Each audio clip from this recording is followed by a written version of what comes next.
우리 성경 중에 요한계시록이 참 어려운 말씀입니다. 그래서 감리교회에서는 요한계시록이라고 안 부르고 요한묵시록 그렇게 부르고 성경을 제목을 붙여놨습니다. 개자는 열릴 개자인데 묵자는 닫힐 묵자입니다.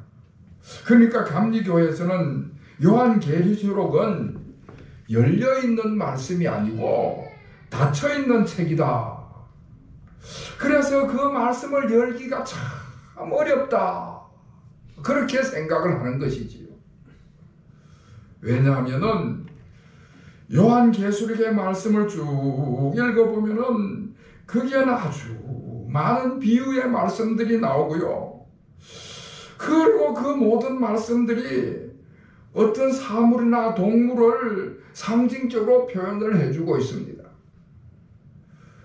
그리고 많은 숫자들이 나오는데 그 숫자들도 다 상징성을 갖고 있어가지고 이런 숫자들은 뭘 의미하는가? 그 숫자를 통해서 무슨 말씀을 하고자 하는가? 그걸 세밀히 살펴야 하는 것입니다. 그래서 요한계시록의 말씀은 아무나 함부로 해석을 해서도 안 되고 함부로 의미를 부여해서도 안 되는 것입니다.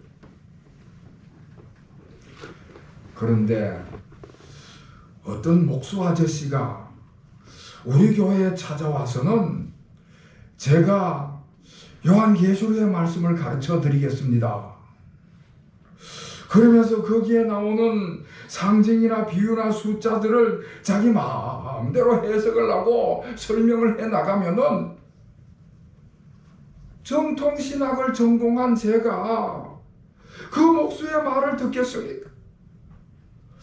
아니 이 목수 아저씨가 뭘 하자고 이러는 건가? 도대체 당신이 뭔데? 당신이 누군데? 함부로 성경 말씀을 가르치려고 들냐고 제가 당장 그만두라고 내쫓았을 것입니다. 그런데 사실 우리 예수님께서 그러하셨습니다. 우리 예수님께서 많은 사람들에게 하나님의 말씀을 가르치실 때에 많은 사람들이 그 말씀을 들으면서 저 예수라는 분이 진짜 선생 자격이 있는 사람인가? 가르칠 자격이 있는 사람인가? 그런 생각을 가졌습니다. 왜냐하면 예수님께서 공생애를 하시기 전까지 목수 생활을 하셨거든요. 정식으로 어떤 율법 교육을 전문적으로 받은 적도 없고요. 어떠한 고매한 선생님 밑에서 사사를 받은 적도 없고요. 어떤 학파에 소속이 된 적이 없었습니다. 예수님은 누구 무슨 학벌을 가지고 있는 분이 아니시고 가르칠 만한 공적인 자격을 가지고 있었던 분이 아니셨던 것이지요. 그 당시에 종교 선생님은 서기관들이나 바리새인들이었습니다. 서기관들이나 바리새인들은 전문적으로 성경을 연구한 사람이고 율법과 규례를 가르치는 선생들이었습니다.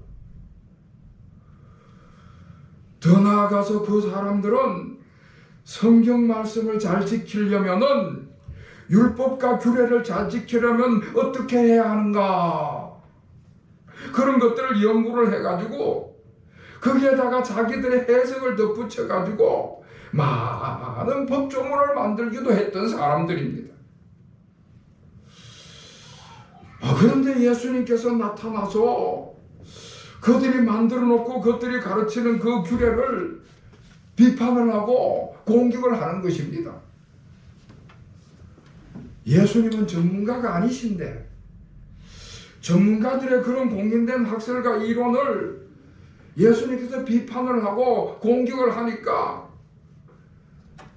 그 사람들의 기분이 좋을 리가 만무한 것이지요. 그래서 그들이 예수님을 공격을 하고 예수님에게 비난을 쏟아붓기 시작을 하는 것입니다. 자, 그런데 여러분, 자, 여기서 중요한 것은 우리 예수님께서 하나님의 말씀을 가르치실 때에 구약 성경의 말씀을 가지고 그들에게 말씀을 하실 때에 그 말씀 중에 하나도 그러지를 않고 그대로 말씀을 가르치셨습니다. 진실되게 정직하게 왜곡되지 않고 하나님의 말씀을 하나님의 말씀답게 진정성을 가지고 말씀을 가르치셨습니다.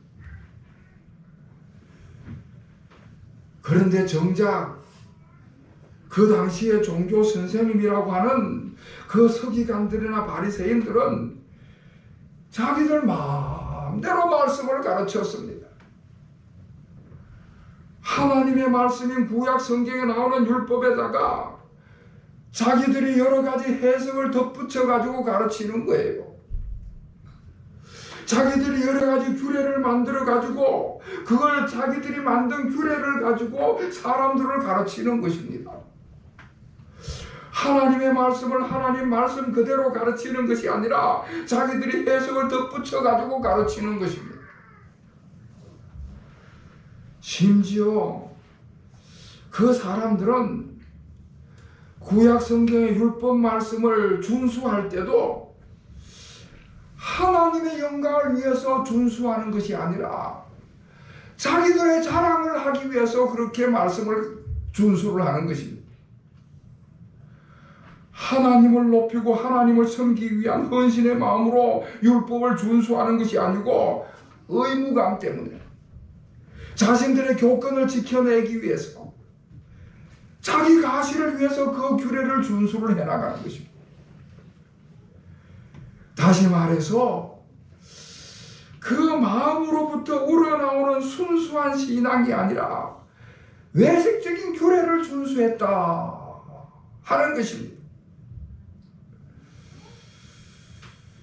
그러나 여러분, 오늘 본문의 말씀 17절과 18절의 말씀을 보시면은 우리 예수님의 입장은 아주 분명한 것입니다. 내가 율법이나 선지자를 폐하러 온 줄로 생각하지 말라. 폐하러 온 것이 아니요 완전하게 하려 함이라. 진실로 너희에게 이르노니 천지가 없어지기 전에는 율법의 1.1획도 결코 없어지지 아니하고 다 이루리라. 말씀을 하셨습니다. 그러니까 예수님은 천지가 없어지지 않는 한, 이 땅이 계속 진행되는 한 하나님의 말씀은 가장 작은 것 하나라도 1.1획이라도 없어지지 아니하고 계속 있을 것이라고 선언을 하셨습니다. 하나님의 말씀은 아무리 작은 것이라도 인간이 수정해서는 안 되고 인간이 폐기할 수도 없고 삭제할 수도 없다는 말씀입니다. 그리고 그 하나님의 말씀은 우리 인간의 신앙생활과 일상생활의 절대적인 기준이다. 아무리 작은 말씀이라도 그 효력을 무시해서는 안 된다. 말씀을 하시는 것이지.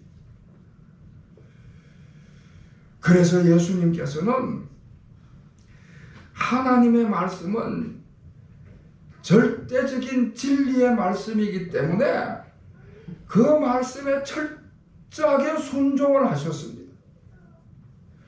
17절 말씀에 하나님의 말씀을 완전케 하려 한다 말씀을 하시는데, 하나님의 말씀을 완전케 하려 한다 하는 이 말씀은 그 하나님의 말씀이 절대 진리이기 때문에 그 말씀에 완전하게 철저하게 순종을 하시겠다 하는 그런 말씀입니다. 과연 예수님께서는 하신 말씀 그대로 율법과 선지자의 말씀을 다 성취를 하시고 그대로 실현을 하시고 완전하게 순종하셨습니다. 구약 성경의 율법이라든지 예언서의 이 모든 말씀들이 예수님 안에서 그대로 성취가 됐습니다. 다시 말해서 예수님은 하나님의 말씀, 하나님의 율법에 완전하게 순종을 하셨습니다. 사실 우리 예수님은 율법은 예수님하고는 상관이 없는 것입니다. 왜냐하면 예수님은 그 율법 위에 계신 분이시기 때문에 그렇습니다. 율법이라고 하는 것은 우리 사람들에게 주어진 말씀이지 하나님께는 해당이 없는 말씀입니다. 예수님은 하나님의 아들이시므로 예수님에게는 율법의 말씀에 해당이 없습니다. 예수님은 율법 그 위에 계시는 분이십니다. 그런데 그 예수님께서 인간의 육신을 입고 이 세상에 오셔서 그 율법의 말씀을 철저히 지키시고 순종을 하셨습니다. 심지어 마지막에는 십자가의 죽으심으로 우리 죄 지은 자들이 받을 율법의 형벌을 그 거룩한 몸으로 다 받으셨습니다. 인간이 죄를 지었기 때문에 인간이 그 죄에 따른 형벌을 받아야 마땅한데 아무 관계도 없으신 예수님께서 그 모든 것들을 짊어지시고 그 율법을 철저히 지키시고 그 율법에 순종을 하시고 완성을 하셨다 하시는 것이지. 여러분, 다시 말씀을 드리지만은 하나님의 말씀은 완전 무결한 절대 진리의 말씀입니다.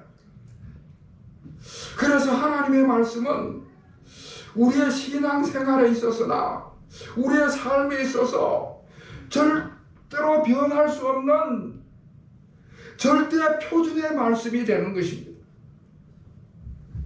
그래서 하나님 예수님께서는 예수님께서도 하나님의 아들이심에도 불구하고 그 하나님의 말씀에 완전하게 순종을 하신 것입니다. 자, 제가 왜 이렇게 하나님의 말씀은 절대 진리의 말씀이고 율법 위에 계신 예수님께서 친히 인간의 육신을 입고 이 세상에 오셔서 그 하나님의 말씀에 절대 순종하시고 그 말씀을 완성하셨는가 하는 말씀을 드리는 것은 이제는 우리 차례이기 때문에 그렇습니다. 우리 성도들에게 그 말씀이 차례가 돌아온 것입니다. 19절과 20절 말씀은 우리 성도들이 어떻게 하나님의 말씀을 순종해야 될까 하는 것을 말씀해 주고 있습니다. 여러분, 우리 성도들은 하나님의 자녀된 사람이고 하나님 나라의 백성된 하나님 나라의 시민인 줄로 믿으시기를 바랍니다. 성경은 하나님의 자녀된 사람들, 천국의 백성된 사람들이 어떻게 삶을 살아야 되는가 하는 것을 가르쳐 주시는 말씀입니다. 그래서 우리 성도들에게 이 하나님의 말씀은 절대적인 진리인 것이고 신앙과 생활에 변치 않는 절대적인 표준의 말씀인 것이지. 그래서 하나님의 말씀은 큰 것이 있고 작은 것이 따로 있을 수가 없습니다. 중요한 것이 있고 덜 중요한 것이 있을 수가 없습니다. 꼭 지켜야 될 말씀과 대충 지켜도 되는 그런 말씀이 있는 것이 아닌 것입니다. 하나님의 말씀은 크든지 작든지 우리 모든 성도들이 꼭 지켜야 될 말씀인 것이지. 살인하지 말라 말씀을 하셨는데 대충 지켜도 되겠지. 그리고 살인을 한다면 그게 말이 되겠습니까?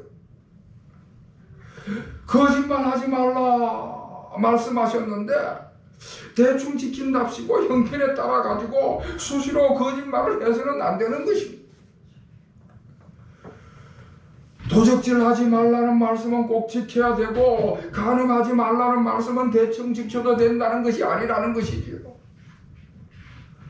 이웃의 것을 탐내지 말라는 말씀도 꼭 지켜야 되지만은 내 부모를 공경하라 하는 말씀도 꼭 지켜야 될 말씀인 줄로 믿습니다. 자, 여러분,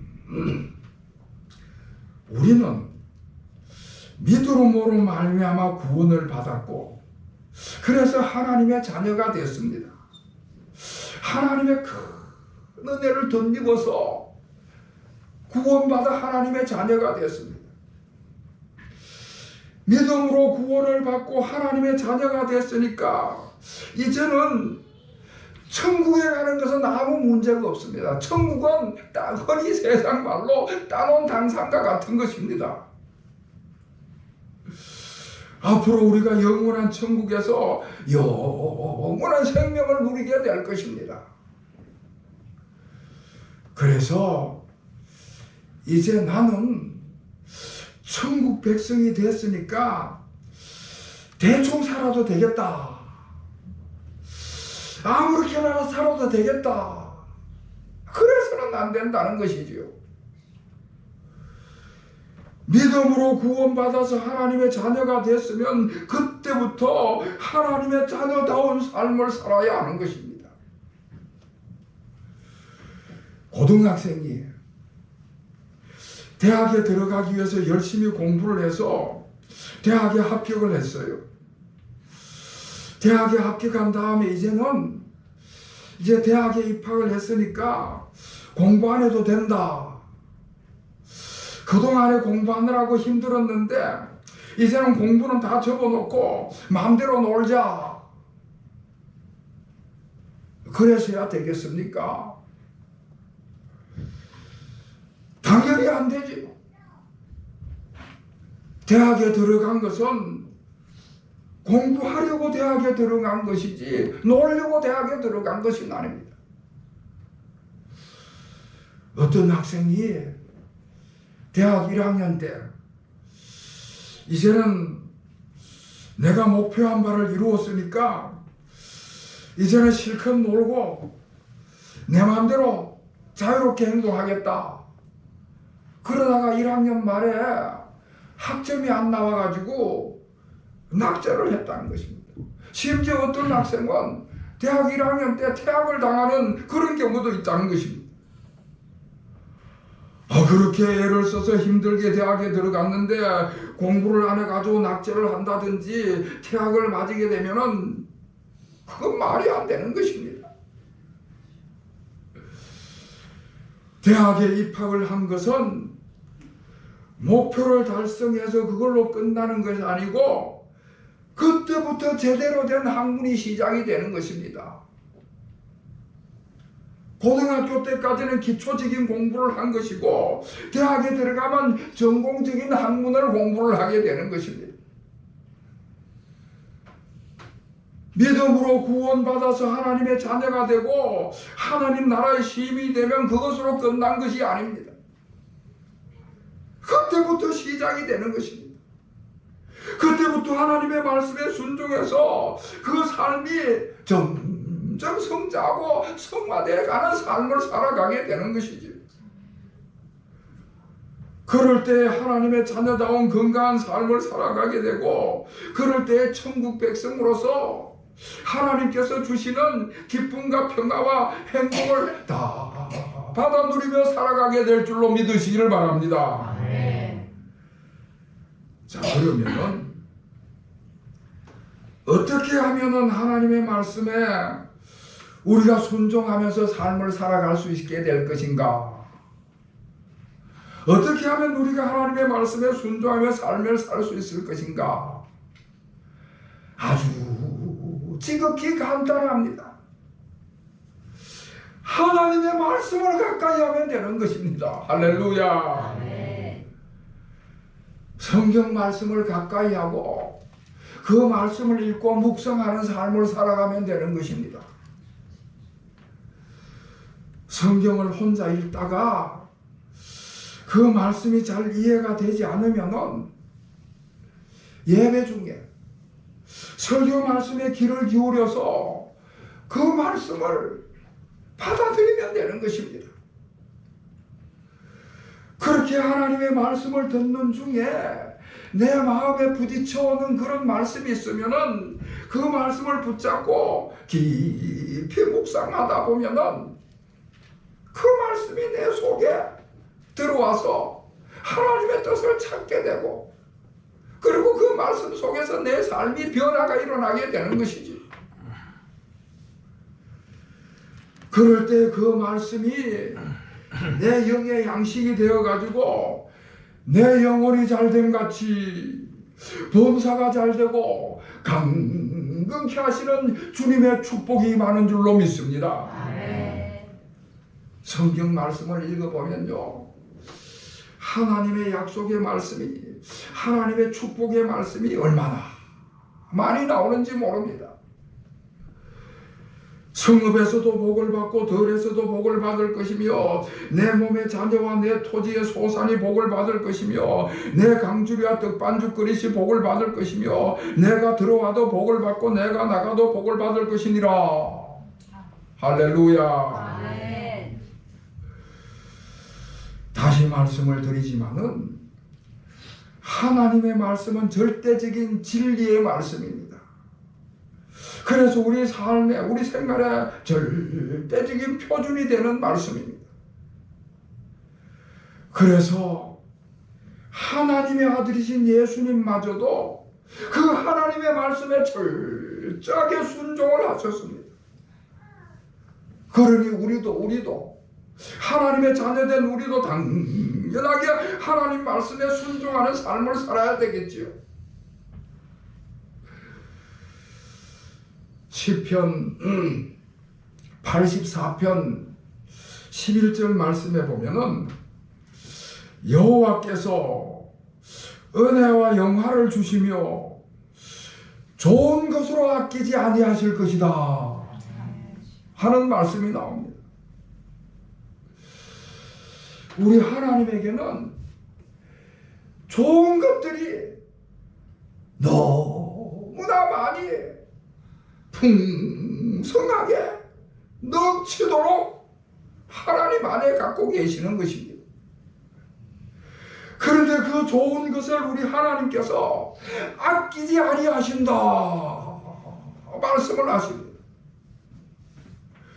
하나님은 하나님의 백성들에게 하나님께서 가지고 계신 그 좋은 것들을 아끼지 아니하시고 베풀어 주신다고 약속의 말씀을 하시고 있습니다.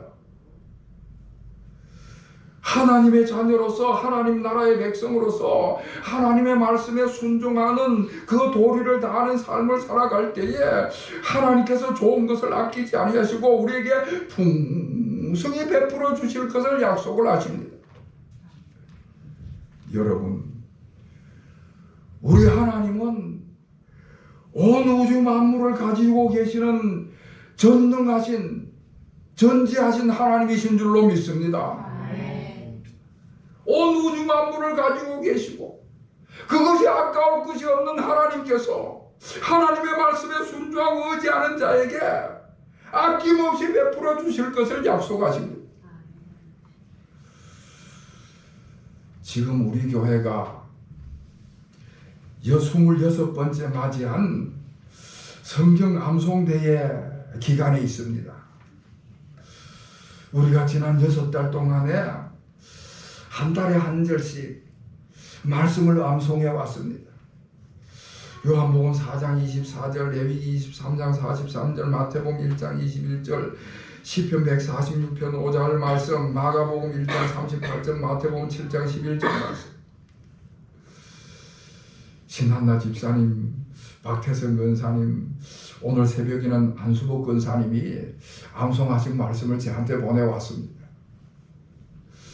그 말씀을 여러분들이 암송을 해보면요, 잠언에서 말씀을 그렇게 표현을 합니다. 언쟁반에 검사가 같다. 잠언의 기자는 하나님의 말씀을 언쟁반의 성금사가라고 표현을 합니다. 어느 한 구절 소홀할 수 없는 그런 말씀이라는 것이죠. 사랑하는 성도 여러분, 말씀을 마치자면은 우리 성도들은 하나님의 말씀을 가까이 하는 사람들이다. 그래서 그 하나님의 말씀을 늘 묵상하는 사람들이다. 그 하나님의 말씀이 영의 양식이 되어가지고 그 영의 양식을 우리가 가질 때에 영혼이 잘되고 범사가 잘되고 강건한 은혜와 복을 받아 누릴 줄로 믿습니다.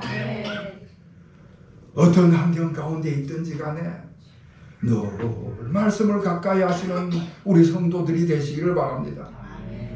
그래서 우리 주님께서 우리 성도들의 삶 속에 직접 개입하시고 간섭하셔서 염려 근심의 문제들은 다 해결해 주시고 말씀 속에 임하신 그 약속의 말씀이 큰 축복으로 우리 교우들 가운데 임하셔서 우리 하나님의 은혜와 복이 우리 교우들의 삶 속에 넘치시기를 다시 한번 우리 주님의 이름으로 축원합니다. 기도하겠습니다. 하나님 아버지, 저희들을 하나님의 자녀, 하나님 나라의 시민, 천국 백성을 삼아주심을 감사드립니다. 저희들의 마음속에 하나님을 사랑하는 마음으로 가득 채워 주시옵소서. 하나님을 사랑하는 뜨거운 마음을 허락하여 주시고 하나님을 사랑하는 열정을 더하게 하여 주시옵소서. 그리하자면 먼저 하나님의 말씀을 알아야 하겠사옵나니 늘 말씀을 사모하며 묵상하게 하여 주시옵소서. 또한 하나님의 말씀이 진리인 줄 알아서 철저히 순종하는 삶을 살아가게 하여 주시옵소서. 예수 그리스도의 이름으로 간절히 기도하옵나이다. 아멘.